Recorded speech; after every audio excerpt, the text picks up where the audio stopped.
থাকেন তাহলে চ্যানেলটিতে সাবস্ক্রাইব করার অনুরোধ রইল। ঘরে ঘরে বইছে অনাবিল খুশির জোয়ার। বাচ্চাদের জন্য প্রস্তুত করা হচ্ছে নতুন নতুন জামা কাপড়। চারিদিকে এত আনন্দ, এত হই হুল্লোড়ের একটাই কারণ, দুদিন বাদে পালিত হতে যাচ্ছে মুসলিমদের সবচেয়ে বড় ধর্মীয় অনুষ্ঠান ঈদ। মদিনার ঘরে ঘরে যখন ঈদের খুশি, তখন হযরত ওমর রাদিয়াল্লাহু তাআলা আনহুর ঘরে দেখা গেল বিষণ্ণতা। তার ঘরে না ছিল বাড়তি কোনো উৎসব আয়োজন, না ছিল নতুন জামা তৈরির হিড়িক। অথচ ওমর রাদিয়াল্লাহু তাআলা আনহু তখন মুসলিম জাহানের খলিফা, অর্ধ দুনিয়ার শাসক তিনি।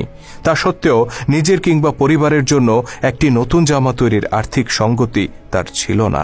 এই যখন অবস্থা, তখন খলিফা ওমর রাদিয়াল্লাহু তাআলা আনহুর স্ত্রী উম্মে কুলসুম রাদিয়াল্লাহু তাআলা আনহা তাকে বললেন, আমাদের জন্য নতুন কাপড় না হলেও চলবে, কিন্তু ছোট্ট বাচ্চাটি নতুন কাপড়ের জন্য কান্না করছে, অন্তত তার জন্য একটি নতুন জামার ব্যবস্থা করুন।